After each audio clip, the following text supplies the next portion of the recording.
How's it going, everybody? My name is Warner Fields from Fields of Profit. Today, I'm with my friend Greg, who's actually one of my students as well. He's been crushing it, hitting some really awesome milestones. I will let him tell you the awesome milestone he just hit. But if you want to just kind of introduce yourself, Greg, let him know where you're at in your Amazon business right there. We can just kind of roll from there. Hey, I'm Greg. I've been doing this since about August of 2021. I just hit 99,900 at the end of May. So it was so close to 100,000. It was kind of frustrating, but it was actually a really beautiful moment. That's awesome. Yeah, you got it like the day after, so we'll count it. You're 100K a month now.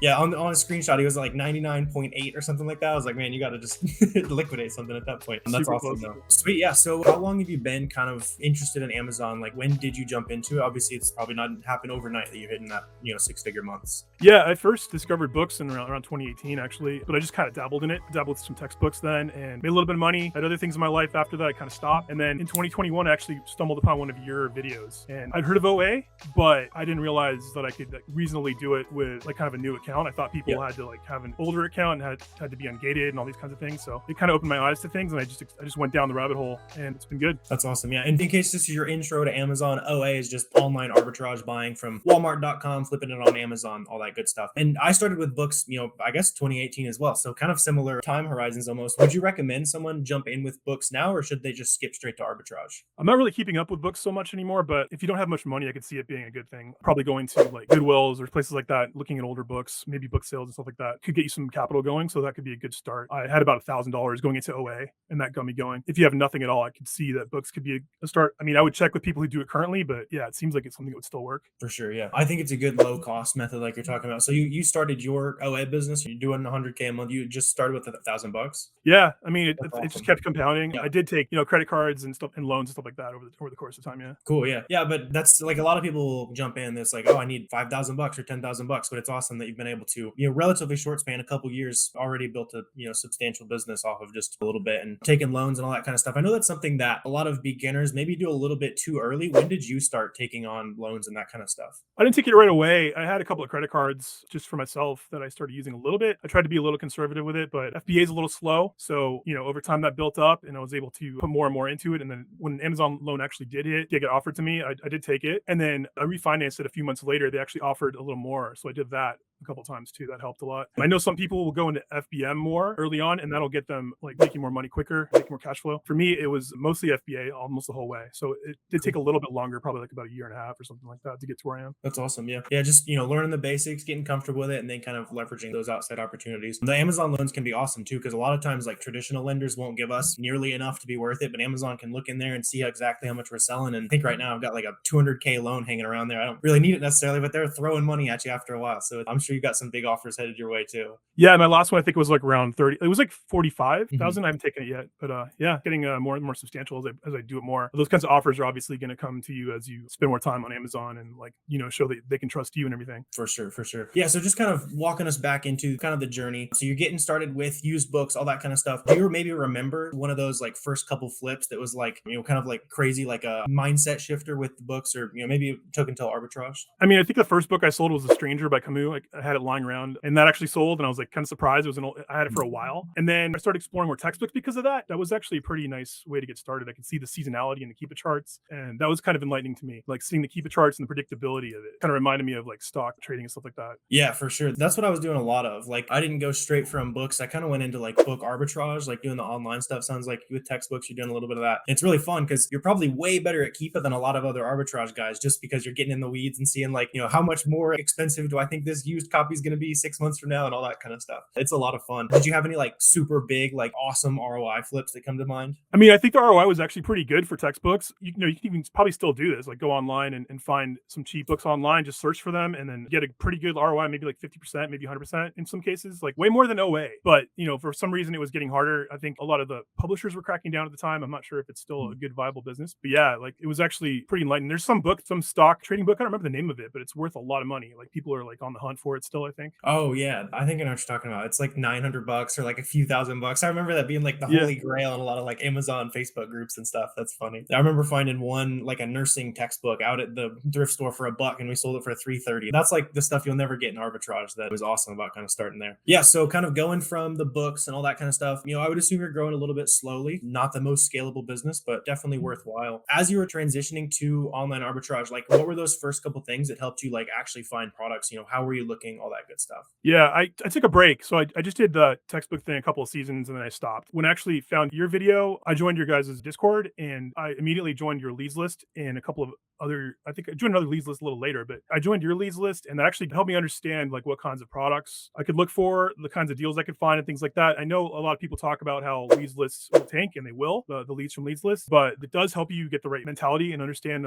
what works and what doesn't work. I wasn't really aware of storefront stocking right away, but I think it's kind of a parallel thing where you can kind of follow like what kinds of products work and what don't. And plus with leads lists, you can actually keep them for a while. You can actually go back to them a few months later and collect them and go back and use them later. So it's not completely worthless. And in a lot of cases, I actually made some decent money just buying directly from the leads list when I didn't even know that they could be a problem. So that was definitely an eye opener. Your Discord was very useful too. That's awesome. Yeah, we haven't done that in a while. You've been around for a while, man. It's good to good to Yeah. see the journey over that long. And yeah, I like what you're talking about. Like a lot of you guys watching, you might be on leads lists or something like that, just to kind of get you started. I don't think it's a horrible idea, especially if you are like just a beginner seller and you've got decent capital. You can spend $50, $100 a month, and it's gonna like open your eyes to a ton of new sales to check out. And going back to the leads, like Greg's talking about, all the other newbie sellers on the listing probably gonna forget about it. If you go back 2-3 months later, a lot less competition, and it's probably not gonna be back on that same leads list for a while. So a lot of stuff to take advantage of there. That's awesome. And then yeah, so kind of jumping forward from there, you're going from the leads list, doing a little bit of storefront stocking, like you're saying there. With arbitrage, it's very difficult to learn sourcing. Was there a point in that process where it's like, oh, things are starting to click? Do you remember like how long that kind of took you? Well, like I was trying to reverse engineer the whole thing from leads lists and storefront stocking, looking at stores, trying to figure out what kind of deals I could get into. Watching yours and Miles' videos helped a lot, kind of understanding how to look for things. At some point, I think about a year ago, I started talking to more people. I started networking more. That actually helped a lot because it was more like a whole community with the same goals, which is a really good thing about this business is that you all have a common goal, but you don't have to have employees necessarily. You can all work together and come up with ideas. So that was a big change actually, just starting to talk to people and later on joining Lightspeed and all that kind of stuff. Yeah, that's awesome. You're talking about jumping in Discords and networking. That's something I'm always harping on. You guys who fans of the channel know that I'm always a broken record on this. Is how would you suggest for that new seller to go out and network? Sounds like you fairly successful at it early on.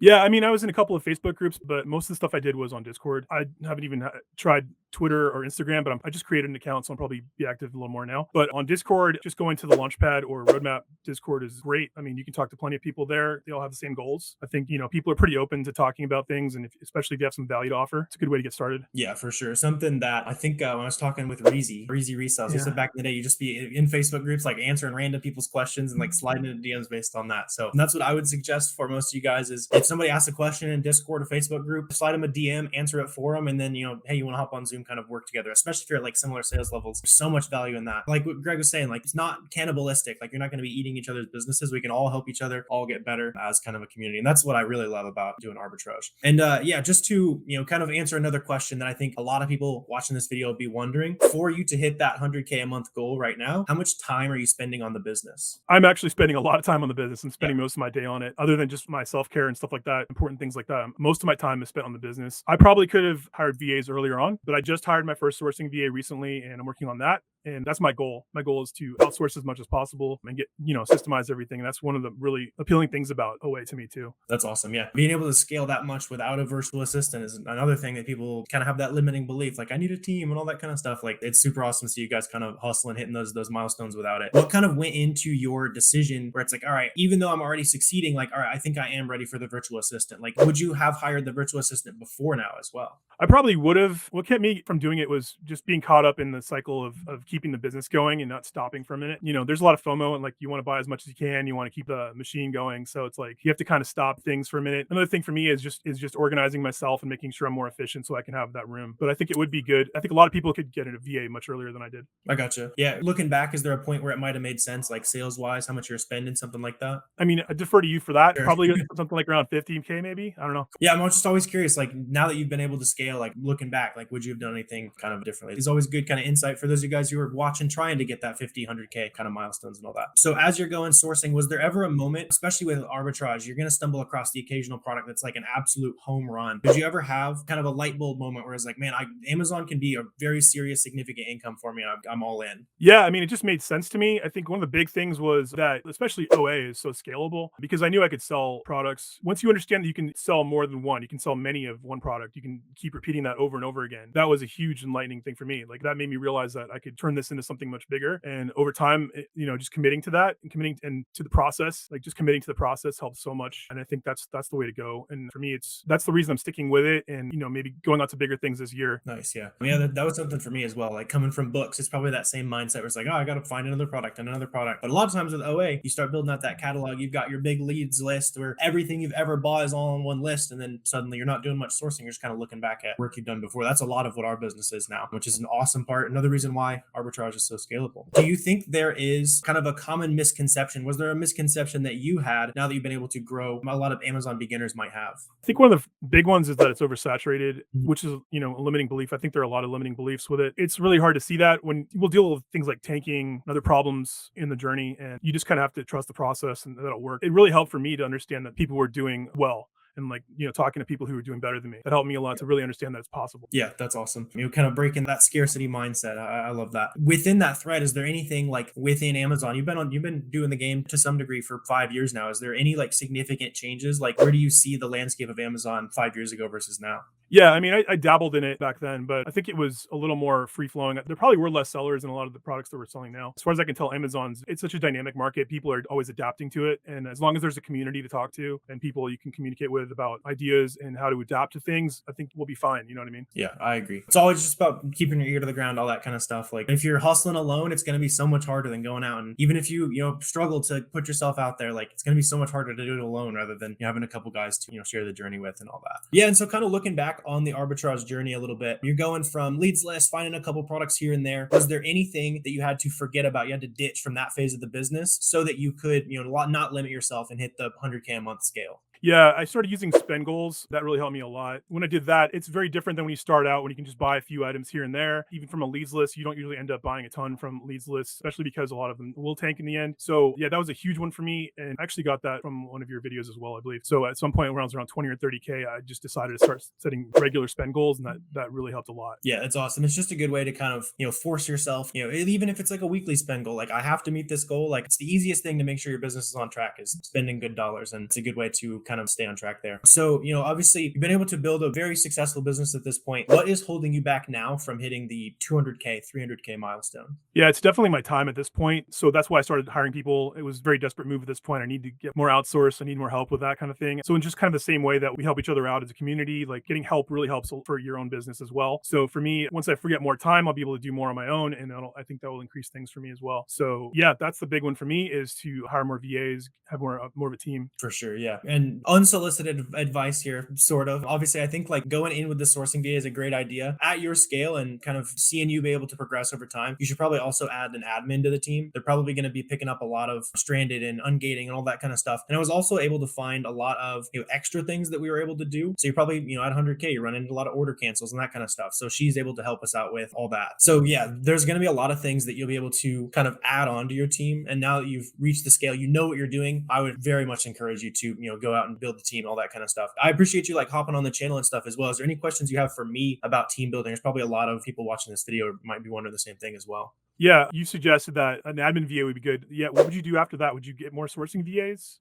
Yeah. So, I mean, it's really like a capital thing. So if you are, spending a decent amount of time sourcing and finding good stuff, your existing VAs are finding, $1,000, whatever your criteria is every day, and they're actually hitting those milestones, then yeah, add the extra VA. The problem becomes, and I ran into this where, we're not spending enough money, I'm just hire another VA. And then you get a less skilled team if you're not kind of paying very close attention to the team as you add each new kind of, especially product sourcer. But yeah, really it's a capital thing. So whenever you say, hey, I got 20, 30, 50 grand laying around at the end of every month, that's a perfect solution for kind of a VA to step in there. Yeah. So just to kind of start wrapping us up here, what is your kind of long-term goal for the business? Going full-time, private label, wholesale. I know a lot of aspirations like that. What's your vision for the future? Yeah, absolutely. Putting this business on autopilot as much as possible.